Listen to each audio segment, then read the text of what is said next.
तो चलिए, सब कुछ की तरह सब दिन की तरह मैं ये कहना चाहूंगा कि बेस एजुकेशन में आप सभी का क्या है, स्वागत है। और दूसरा कंडीशन कि हम क्या कर सॉरी एनबीएफ शेड्यूल बैंक को कितने भाग में बांटा था? दो भाग में बांटा था, एक डोमेस्टिक बैंक और एक फॉरेन बैंक। तो डोमेस्टिक या सरकारी हो गया ना। अब आपके पास क्या बच गया? Foreign bank. लिखेंगे FORGEI, foreign bank. Foreign bank को आप बोलेंगे विदेशी बैंक। कौन सा? विदेशी बैंक। विदेशी बैंक। विदेशी बैंक। और आगामी एग्जाम के देखेंगे, अभी HDFC जो है भारत का सबसे बड़ा बैंक बन गया है और विदेशों का दुनिया का सबसे बड़ा बैंक है। पता है आपको कौन सा है? Anyone tell us? और सिटी बैंक जो है दुनिया का सबसे बड़ा बैंक है। सिटी बैंक के पास इतनी संपत्ति है कि SBI जैसा 100 बैंकों को खड़ा कर सकता है। SBI जो है ना, उसके सामने अभी वर्ल्ड में 21st नंबर पर कौन सा है? SBI है। लेकिन सिटी बैंक कौन सा है? 1 नंबर पर है। यानी दुनिया का सबसे बड़ा बैंक पूछा जाए तो कौन सा? सिटी बैंक है। और उसमें अकाउंट ओपनिंग होता है, जानते हैं? जो SBI में 1000 रुपये में हो जाएगा और सिटी बैंक में 3 लाख रुपए से अकाउंट ओपनिंग होता है भैया। समझ गए? सिटी बैंक में हर MBA जो करता है उसका एक सपना होता है, कौन सा? कि फाइनेंशियल सेक्टर में अगर जाए, बैंकिंग सेक्टर में, तो किस में? सिटी बैंक में काम करें। या फिर अगर आप देख रहे हो कि कोई IIT ग्रेजुएट है या कंप्यूटर साइंस से है, IT सेक्टर से अगर वो उसका ट्रेड है, बीटेक किया है, तो उनका सपना होता है भैया कम से कम इन्फोसिस में काम करे, IBM में काम करे, गूगल में काम करे, याहू में काम करे। उसी प्रकार जो MBA करता है या MBA मैनेजमेंट के जो स्टूडेंट होते हैं, उनका सपना क्या होता है कि फाइनेंशियल सेक्टर में अगर काम करे तो किस में? सिटी बैंक में। अब लिखना है फॉरेन बैंक। अब इसके परिभाषा समझ सकते हैं कि ऐसे बैंक जिसमें 50% से अधिक हिस्सेदारी विदेशी नागरिक या विदेशी संस्थाओं के पास होता है, क्या कहलाएगा भैया? क्या कहलाएगा? विदेशी बैंक कहलाएगा। लिख लो फिर इसको, तो आप परिभाषा लिख सकते हैं। ऐसे बैंक ऐसे बैंक जिसमें जिसकी ऐसे 50% से 50% से अधिक हिस्सेदारी 50% से अधिक हिस्सेदारी विदेशी नागरिक विदेशी नागरिक विदेशी नागरिक या विदेशी विदेशी संस्थाओं संस्थाओं के पास होता है होता है ऐसे बैंक जिसमें 50% से अधिक हिस्सेदारी विदेशी नागरिक या विदेशी संस्थाओं के पास होता है विदेशी संस्थाओं के पास होता है, उन्हें विदेशी बैंक कहा जाता है। उन्हें विदेशी बैंक कहा जाता है होता है उन्हें उन्हें विदेशी बैंक कहा जाता है। विदेशी बैंक विदेशी बैंक कहा जाता है जैसे जैसे भारत में 45 विदेशी बैंक है। जैसे भारत में 45 विदेशी बैंक है, यानी भारत में अगर पूछे तो विदेशी बैंकों की संख्या कितना? 45 है। 45 है। जैसे अगर आप देखें तो आपके पास यहां देखेगा standard chartered bank. Standard chartered standard CHARTE chartered bank.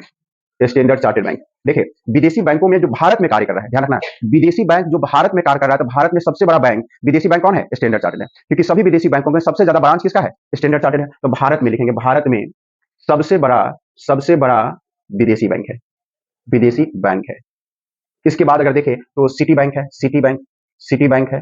इसके बाद अगर देखें तो HSBC बैंक है। हांगकांग HSBC बैंक है। इसके बाद देखें ABN एमरो बैंक है। ABN एमरो बैंक है। सिटी बैंक है। HSBC बैंक है। ये सब क्या हो जाएगा? ये है। तो भारत में कार्यरत सबसे बड़ा बैंक कौन सा हो जाएगा? स्टैंडर्ड चार्टर्ड बैंक है, सिटी बैंक है, ABN एमरो बैंक है, HSBC बैंक है। ये सब क्या होगा? विदेशी बैंक है। ये सब क्या हो जाएगा? विदेशी बैंक है।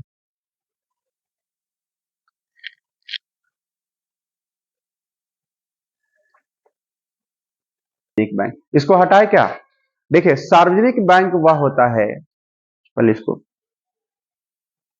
इसको हटाए, इधर तो कर लिया आप लोगों ने।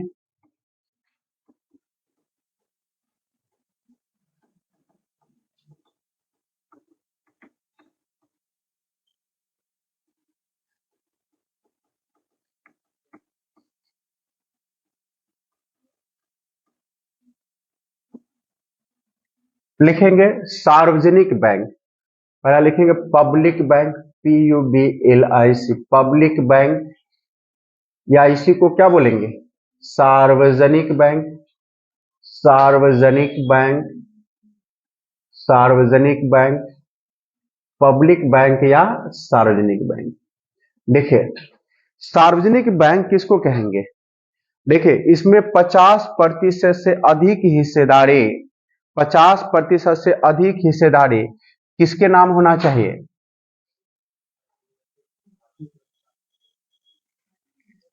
देखिए दोनों में मौलिक अंतर समझना है। यहां पर हमने लिखा है एक पब्लिक सेक्टर, एक पब्लिक सेक्टर लिखा था, यहां पब्लिक सेक्टर दिख रहा ना सबको, पब्लिक सेक्टर, और एक हमने लिखा था कौन सा, डोमेस्टिक, डोमेस्टिक, डोमेस्टिक में हमने कहा कि 50% से अधिक हिस्सेदारी भारतीय नागरिक, भारतीय नागरिक, गॉट इट, भारतीय नागरिक या भारतीय संस्था, और कौन सा, भारतीय संस्था के पास होगा। और यहां जो पब्लिक सेक्टर बैंक होगा 50% से अधिक हिस्सेदारी भारत के राष्ट्रपति के नाम होगा, किसका, प्रेसिडेंट ऑफ इंडिया के नाम होगा। वे बैंक क्या कहलाएंगे, सार्वजनिक बैंक कहलाएंगे। तो लिखेंगे सार्वजनिक बैंक। ऐसे बैंक, ऐसे बैंक जिसमें 50% से अधिक हिस्सेदारी या शेयर,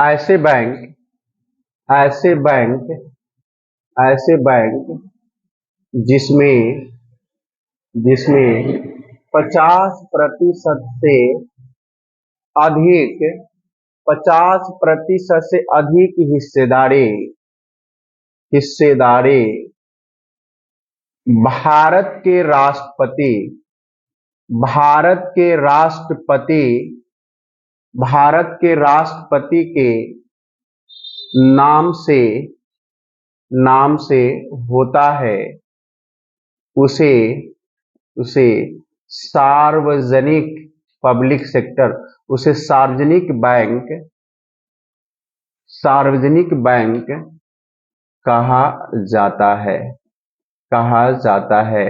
जैसे, जैसे भारत में, भारत में एक तो 11 है और प्लस कौन सा 1, तो भारत में कुल, भारत में कुल 12 सार्वजनिक बैंक है, भारत में कुल 12 सार्वजनिक बैंक है,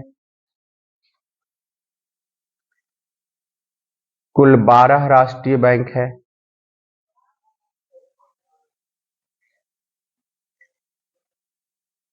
भारत में कुल 12 राष्ट्र बैंकों को हमने कितने भागों में बांटा था, 2 भागों में बांटा था। और सार्वजनिक बैंक को अगर देखें, सार्वजनिक बैंक, सार्वजनिक बैंक को हमने 2 भागों में बांटा था। एक का नाम कौन सा था, नेशनलाइज्ड बैंक,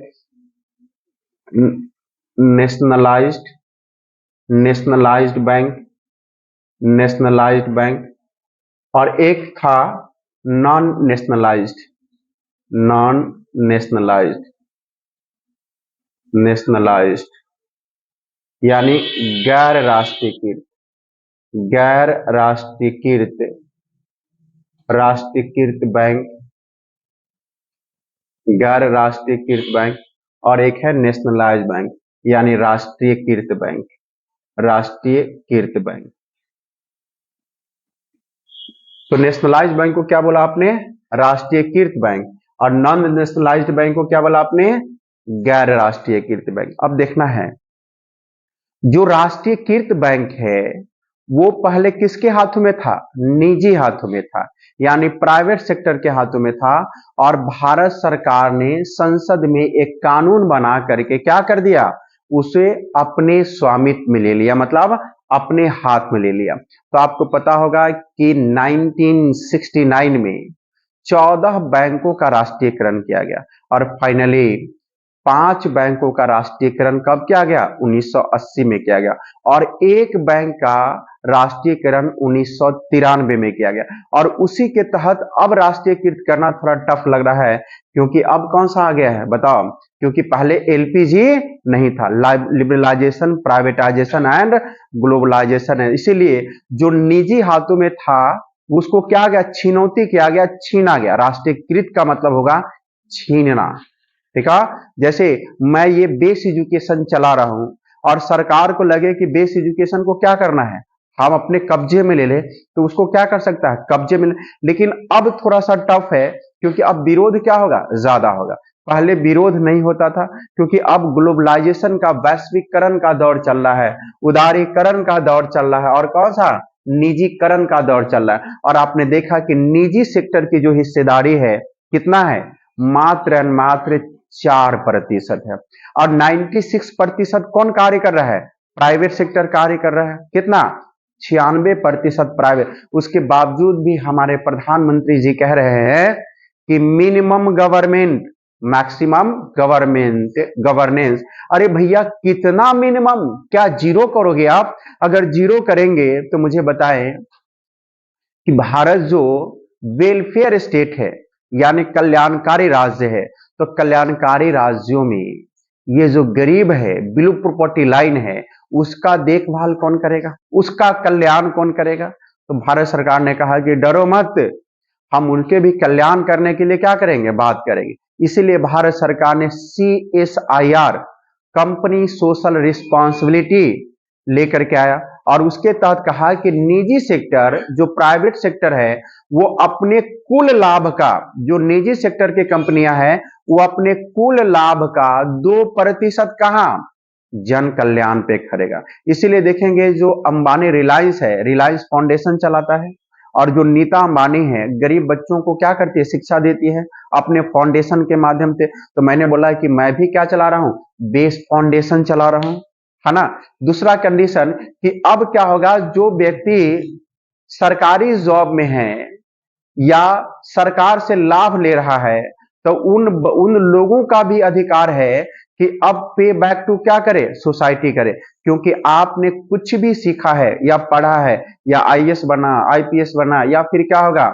एसएससी क्वालिफाई किया, शिक्षक बने, प्रोफेसर बने, डॉक्टर बने, इंजीनियर या साइंटिस्ट बने, ये सारे बनने का श्रेय किसका जाता है? समाज का जाता है। भले परिश्रम आपका है, लेकिन आपने सीखा कहां से? समाज से सीखा। तो अब बोला गया कि अब पे बैक टू सोसाइटी किया जाएगा, यानी जो व्यक्ति सरकार से प्रत्यक्ष या अप्रत्यक्ष रूप से जुड़े हुए हैं, उन व्यक्तियों का अधिकार है कि कम से कम जो पुअर पीपल है, बिलो प्रॉपर्टी लाइन है, या जो मलिन बस्ती है, उन मलिन बस्तियों में हर संडे सैटरडे को जाए और एक अपना गाड़ी लेकर के जाए, अच्छे कपड़ा पहन करके जाए, और वहां पर बच्चों को बिस्किट बांटे, टॉफी बांटे, या फिर क्या होगा? कॉपी दे, किताब दे, या क्या होगा? उन्हें पढ़ने के लिए क्या होगा? प्रेरित करें। और जब ऐसे बस्तियों में आप जाएंगे, तो लोग आपके पहनावा देख करके, आपके चाल से, आपकी बात से क्या होंगे? प्रभावित होंगे। अर्थात उन व्यक्तियों को भी आपके जैसा बनने के लिए क्या होगा? प्रेरणा मिलेगा। और जब प्रेरणा मिलेगा तो भारत क्या होगा? भारत में क्या होगा? यानी मानव विकास क्या होगा? बढ़ेगा। मानव विकास के साथ साथ कार्यशील जनसंख्या भी क्या होगा? बढ़ेगा। मानव संसाधन का भी क्या होगा? विकास होगा। और जो स्किल इंडिया नामक एक योजना है, उस योजना को भी क्या मिलेगा? बल मिलेगा। इसीलिए अब प्रत्येक व्यक्ति, आप लोग क्या करते हैं? आईएएस बन जाते हैं, और वह समाज से क्या होता है? कट जाते हैं, और अपना दरवाजा क्या करते हैं? बंद कर लेते हैं। इसका मतलब है कि आप पे बैक टू सोसाइटी नहीं कर पा रहे। इसका मतलब है कि भारत सरकार अब इस पर भी क्या कर रही है? विचार कर रही है ना। भले ही अभी ये है, कानून नहीं बना, बाध्यकृत नहीं है, लेकिन आने वाला कल में जिस प्रकार से भारत सरकार की हिस्सेदारी लगातार सार्वजनिक सेक्टर में घटता जा रहा है, तो आने वाले कल में ये स्थिति भी क्या होगा, देखने को मिल सकता है। Got it my point. Next point लिखेंगे। तो ये समझ में आ गया कि कौन सा, हमने कहा कि विदेशी बैंक क्या होता है। तो सार्वजनिक बैंक वे बैंक होते हैं जिसमें 50% से अधिक हिस्सेदारी राष्ट्रपति के नाम होता है। ऐसे बैंकों को क्या कहा जाएगा, सार्वजनिक बैंक कहा जाएगा। और सार्वजनिक बैंक दो प्रकार का होगा, एक नेशनलाइज्ड बैंक और एक non nationalised bank. Nationalised bank वे बैंक होते हैं जो संसद के द्वारा कानून बनाकर उसे प्राइवेट सेक्टर से यानी निजी हाथों से क्या किया गया, छीना गया। लिखेंगे इसके अंतर्गत ऐसे बैंक नेशनलीकृत बैंक में, नेशनलाइज्ड बैंक में ऐसे बैंक जो पहले निजी क्षेत्रों के हाथों में था, इसमें लिखेंगे राष्ट्रीयकृत बैंक में ऐसे बैंक ऐसे बैंक जो पहले निजी हाथों में था, लेकिन संसद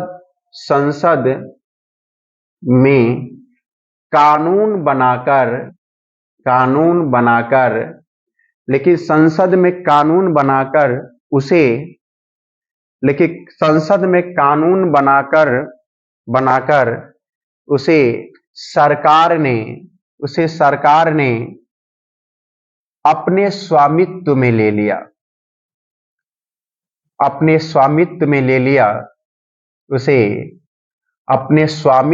ले लिया, उसे सार्वजनिक बैंक कहा जाता है।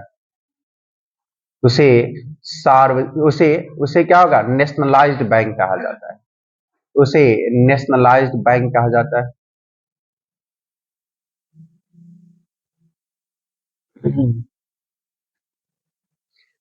अब देखेंगे 1969 में जैसे संसद ने ऐसे बैंक जो पहले निजी क्षेत्रों के हाथों में था, लेकिन संसद ने कानून बना करके क्या कर दिया, सरकार ने अपने स्वामित्व में ले लिया। जैसे अगर आप देखें तो जैसे देखेंगे 1969 पहला पॉइंट,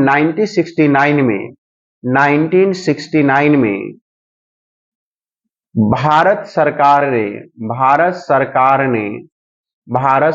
ने 1969 में भारत सरकार ने 14 बैंकों का राष्ट्रीयकरण किया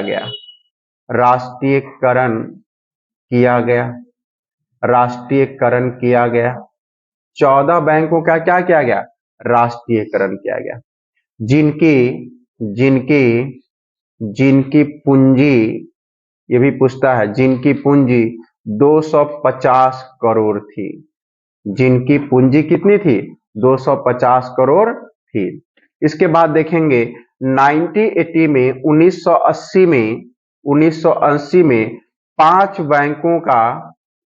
बैंकों का राष्ट्रीयकरण किया गया,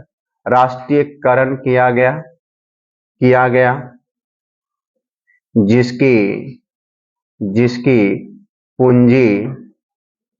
पूंजी 500 करोड़ थी, 500 करोड़ थी। और फाइनली 1993 में न्यू बैंक ऑफ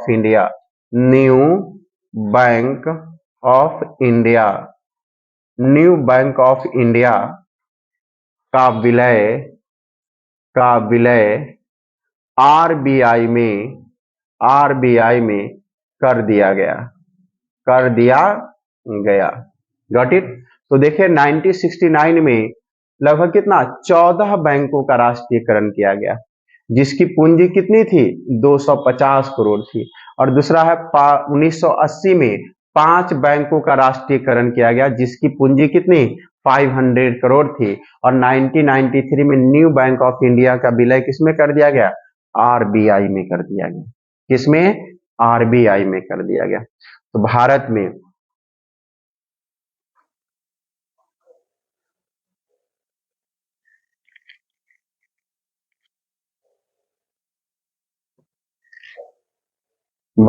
एक लाइन लिखना है, भारत में कुल, लिखेंगे भारत में कुल भारत में कुल 19 राष्ट्रीयकृत बैंक था। भारत में कुल 19 राष्ट्रीयकृत बैंक था। तो देखिए 14 और 5 कितना हो जाएगा? 14 और 5 कितना? 19। तो 19 और ये तो किसका विलय हो गया? आरबीआई में हो गया। अरे न्यू बैंक ऑफ इंडिया का विलय कितना? आरबीआई में हो गया, तो वो तो जोड़ेंगे नहीं। तो भारत में कुल कितना था? 19 राष्ट्रीयकृत बैंक था। लेकिन वर्तमान में देखिए, लेकिन वर्तमान में कुल राष्ट्रीयकृत बैंक, लेकिन वर्तमान में कुल राष्ट्रीयकृत बैंक 11 है, 11। लेकिन वर्तमान में कुल राष्ट्रीयकृत बैंक कितना है? 11 है, 11 है। अब लिखेंगे list of nationalised bank. Heading लिख लेंगे list of nationalised bank.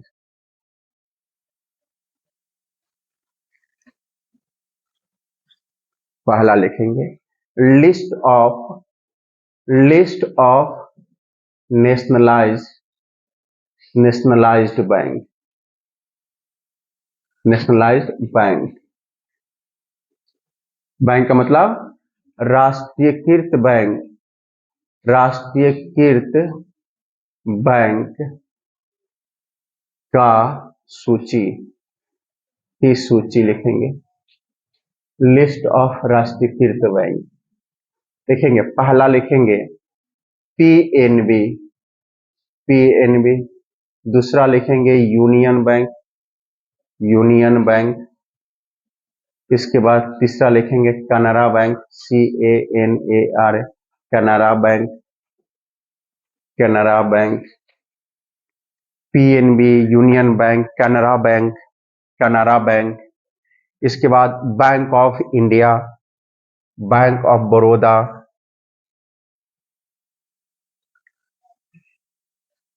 Canara bank, bank of Baroda, central bank of India,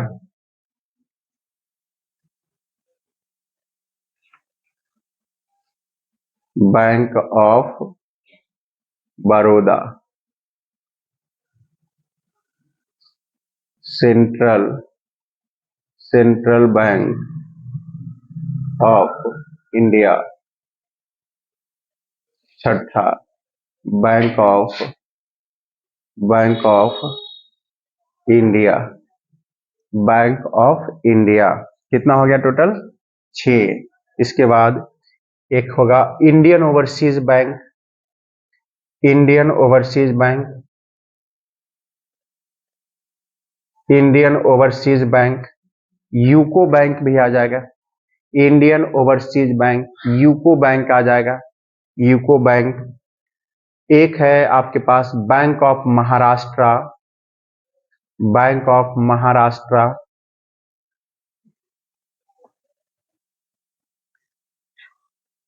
7 number पर क्या है?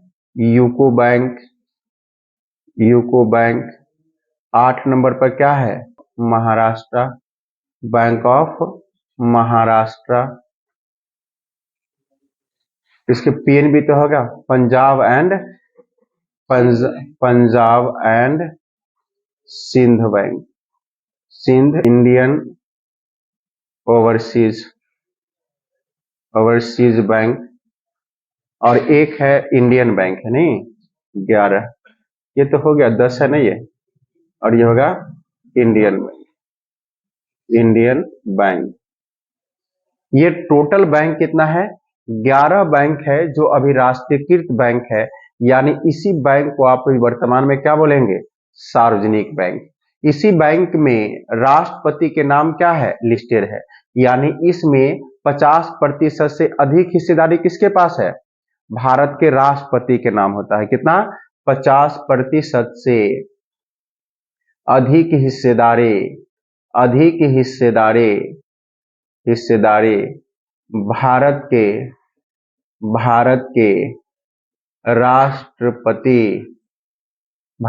राष्ट्रपति के नाम से है, भारत के राष्ट्रपति के नाम से। 50% से अधिक हिस्सेदारी किसके नाम? भारत के राष्ट्रपति के नाम है। इसी बैंक को कहा जाता है कौन सा? सार्वजनिक बैंक, या इसी को कहा जाएगा कौन सा? पब्लिक सेक्टर बैंक, या इसी को कहा जाएगा कौन सा? राष्ट्रीयकृत बैंक। राष्ट्रीयकृत बैंकों की जो कुल संख्या होगी कितनी होगी? 11 हो गया। अब आपके पास बच जाएगा कौन सा? नेशनलाइज्ड पढ़ लिया। अब उसके नीचे कौन सा था? नॉन नेशनलाइज्ड, यानी गैर राष्ट्रीयकृत बैंक।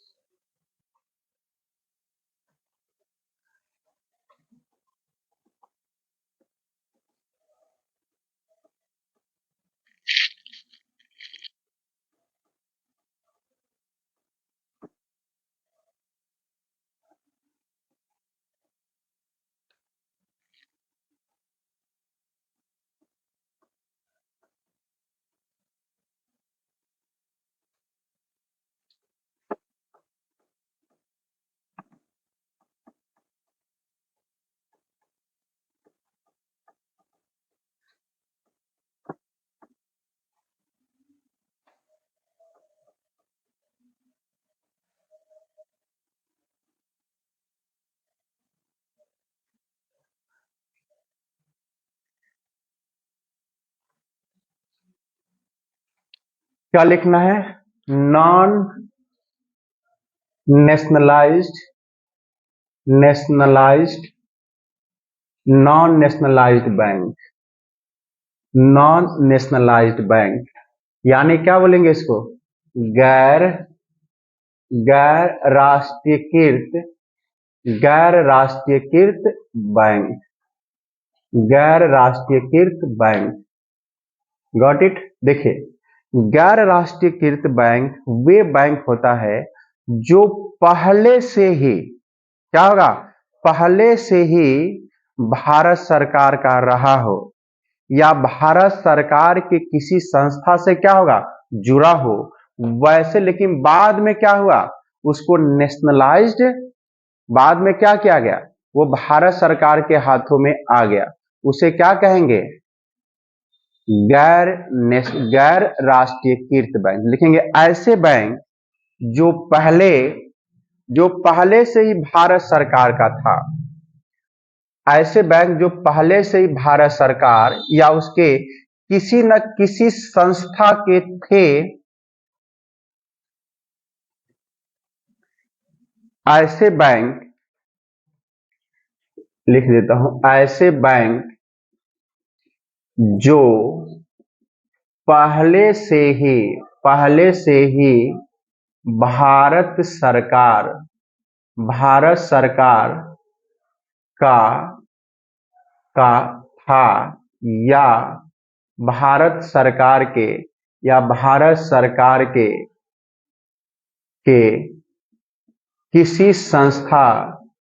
किसी संस्था का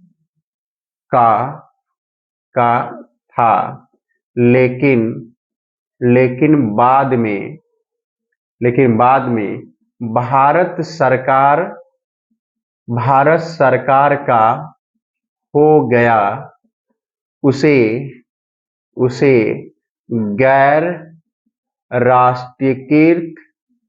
उसे गैर राष्ट्रीयकृत बैंक कहा जाता है। जैसे उसे गैर राष्ट्रीयकृत बैंक कहा जाता है। ऐसे बैंक जो पहले से ही भारत सरकार या उसके किसी संस्था का था, लेकिन बाद में क्या था?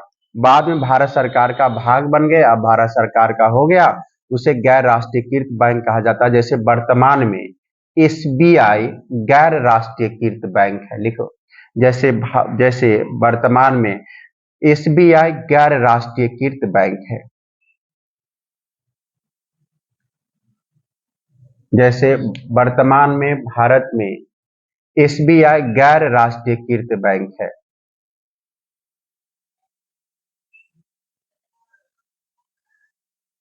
गैर राष्ट्रीयकृत बैंक है। जैसे आपने देखा कि 1806 में एक बैंक बना था जिसका नाम था बैंक ऑफ बंगाल। इसके बाद 1840 में एक बैंक बनेगा जिसका नाम है बैंक ऑफ बॉम्बे। और एक बैंक बनेगा 1843 में, जिसका नाम है बैंक ऑफ मद्रास। ये तीनों बैंक को मर्ज करके 1921 में इंपीरियल बैंक ऑफ इंडिया बना दिया गया। और उसी इंपीरियल बैंक ऑफ इंडिया को 1 जुलाई 1955 को भारत सरकार ने एक संसद में कानून पारित करके क्या कर दिया गया, राष्ट्रीयकृत कर दिया गया। तो उसी बैंक को कहा जाता है कौन सा, तो ये तीनों बैंक, ये पहले क्या था, भारत सरकार का था, और ये तीनों को मिलाकर क्या करे 1921 में इंपीरियल बैंक ऑफ इंडिया बना दिया गया। और उसी को 1 जुलाई 1955 को राष्ट्रीयकृत कर दिया गया, किसके द्वारा, संसद में कानून बनाकर। तो लिखेंगे पहला बैंक 1806 में बैंक ऑफ बंगाल,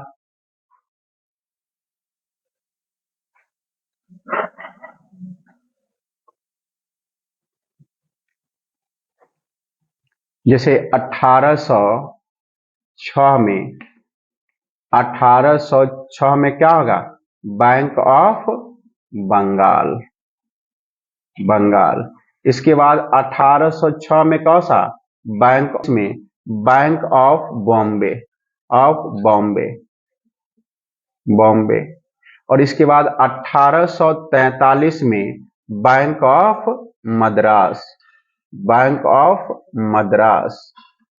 मद्रास, इन तीनों को 1921 में मर्ज कर दिया गया। ये तीनों को मर्ज करके 1921 में क्या कर दिया गया, imperial bank, IMPERI,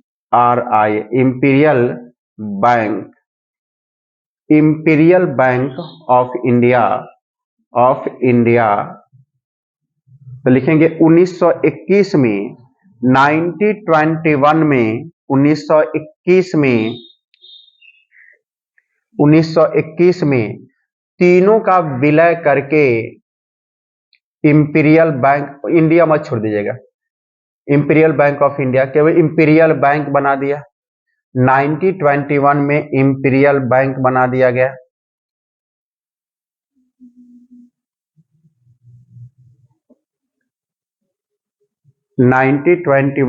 imperial bank बना दिया गया। इन तीनों को विलय करके क्या कर दिया गया, इन तीनों को विलय करके 1921 में इंपीरियल बैंक बना दिया गया।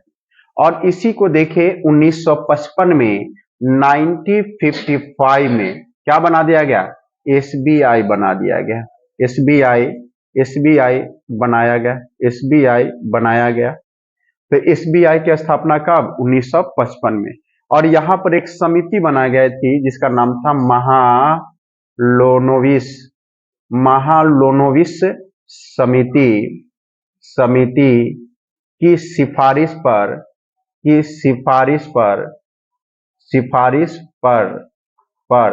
1 जुलाई 1955,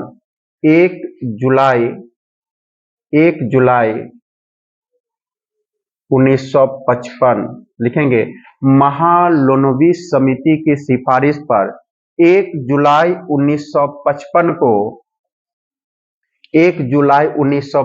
को SBI बन गया।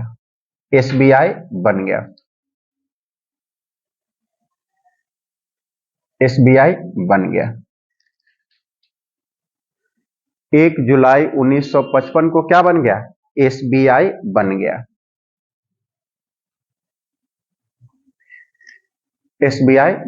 और फाइनली अगर देखें तो 1959 में 8 देशी रियासतों का बैंक था। कौन था, 1959 में अगर आप देखें, 1959 में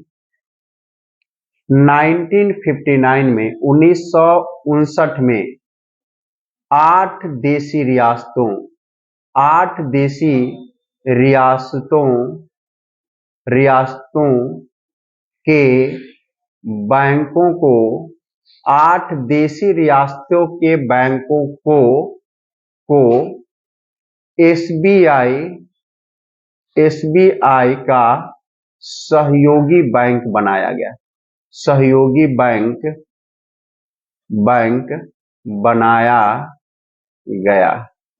तो देखिए 1959 में जो देशी रियासत थे, उस 8 देशी रियासतों के जो बैंक थे, उन 8 बैंकों को एसबीआई का सहायक बैंक बनाया गया।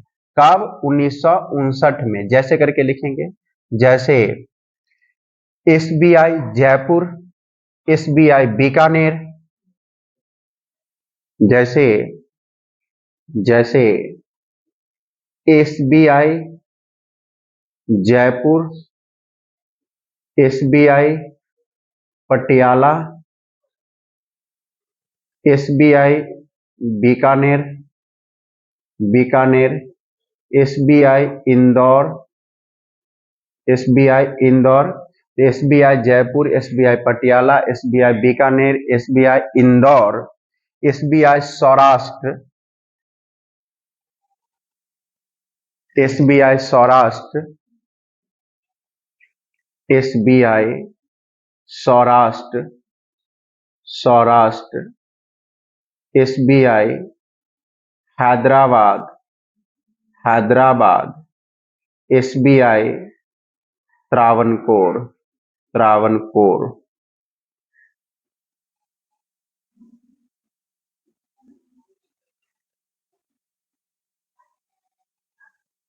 एक कौन सा बच गया? जयपुर, पटियाला, बीकानेर, इंदौर, सौराष्ट्र, हैदराबाद, त्रावणकोर, और एक बच गया, कौन सा भाई?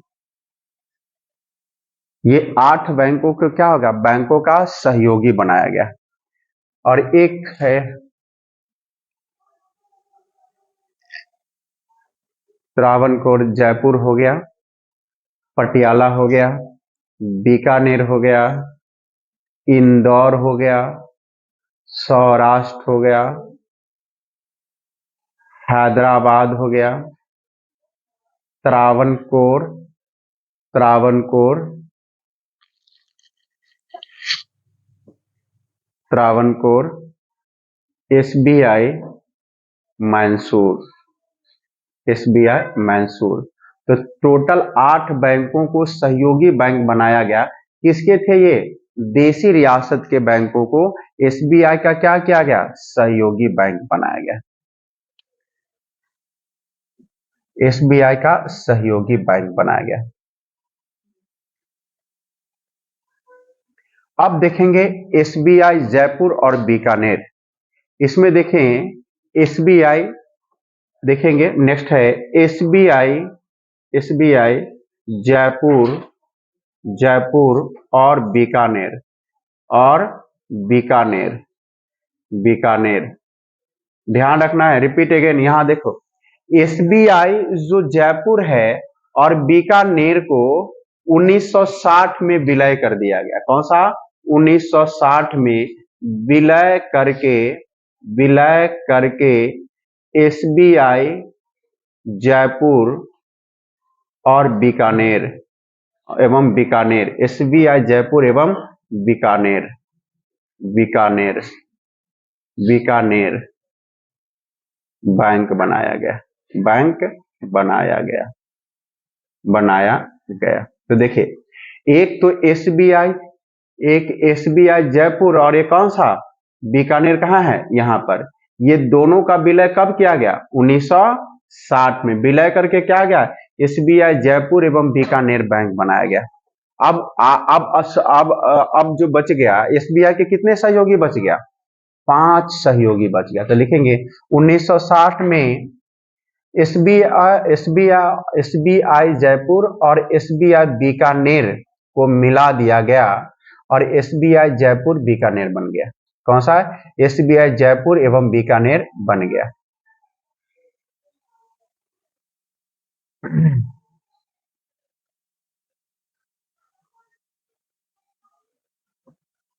अब 1960 की स्थिति क्या होगी, मुझे बताइए।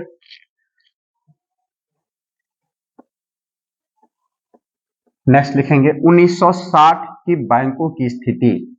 तो ऐसे लिखेंगे 1960 में एसबीआई की स्थिति, 1960 में एसबीआई की स्थिति, 1960 में एसबीआई की स्थिति, 1960 में एसबीआई की स्थिति लिखेंगे आप।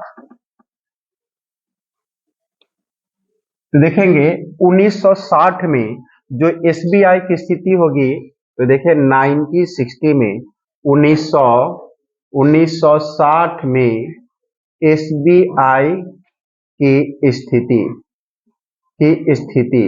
देखिए 1960 में एसबीआई की स्थिति क्या होगा। देखिए एसबीआई और प्लस कितना होगा 7 सहयोगी बैंक, यही बच गया ना, 7 सहयोगी बैंक बच गया बैंक, क्योंकि एसबीआई जयपुर और बीकानेर का क्या हो गया, विलय कर दिया गया। कब किया गया 1960 में। तो आप एक एसबीआई बच गया और कितना 7 सहयोगी बैंक।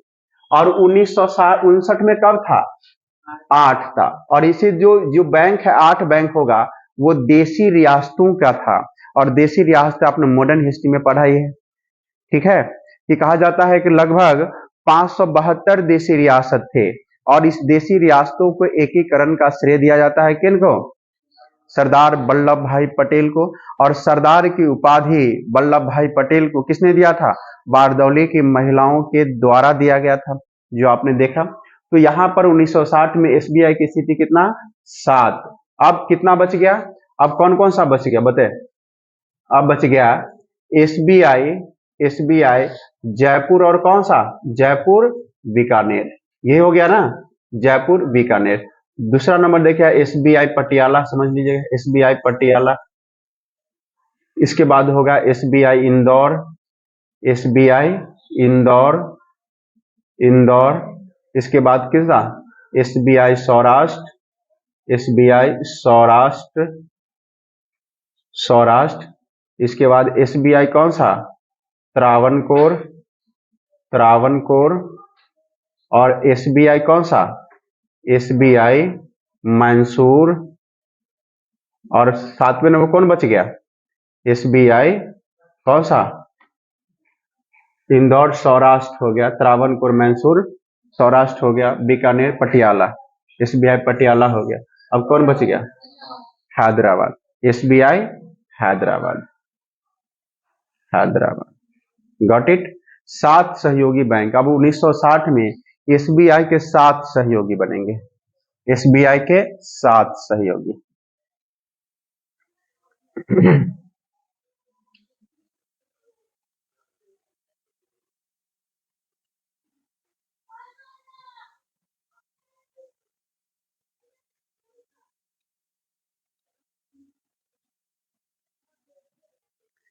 अब देखेंगे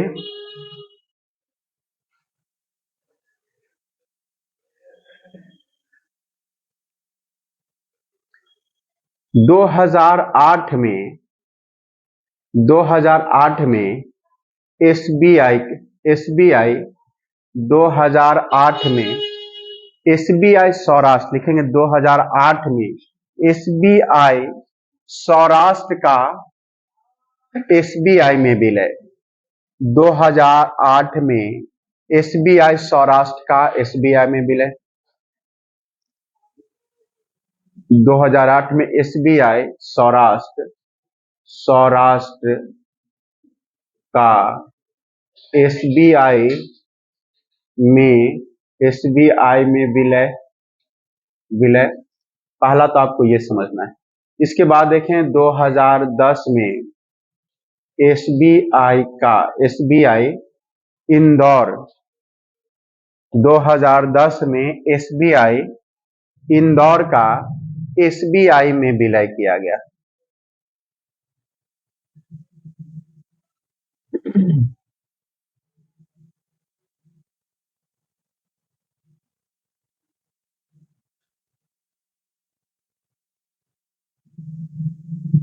तो 2010 में कौन सा एसबीआई इंदौर का एसबीआई में विलय किया गया। और फाइनली देखिए 1 अप्रैल 2017 को कितना बैंक बच गया, तो एसबीआई इंदौर का एसबीआई में विलय किया गया।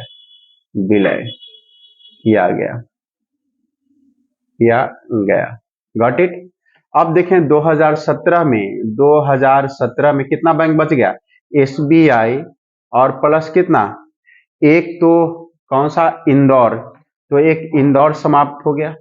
और एक बार कौन सा, सौराष्ट्र समाप्त हो गया, सौराष्ट्र। अब 1 2 3 4 और 5, कितने बैंक बच गए, एसबीआई, एसबीआई, एसबी था 5, एसबीआई सहयोगी बैंक, सहयोगी बैंक बच गया, कौन सा बैंक। लेकिन लेकिन 1 अप्रैल 2017 को, 1 अप्रैल 2017 को एसबीआई, एसबीआई 5 सहयोगियों को, एसबीआई एसबीआई के 5 सहयोगी बैंकों का विलय विलय एसबीआई में किया गया। तो अब कितना बच गया, केवल एंड केवल एसबीआई। ये बैंक का क्या है, इतिहास समझ में आया कुछ कि नहीं आया। ये बैंक का क्या होगा, इतिहास समझ में आया कि नहीं आया।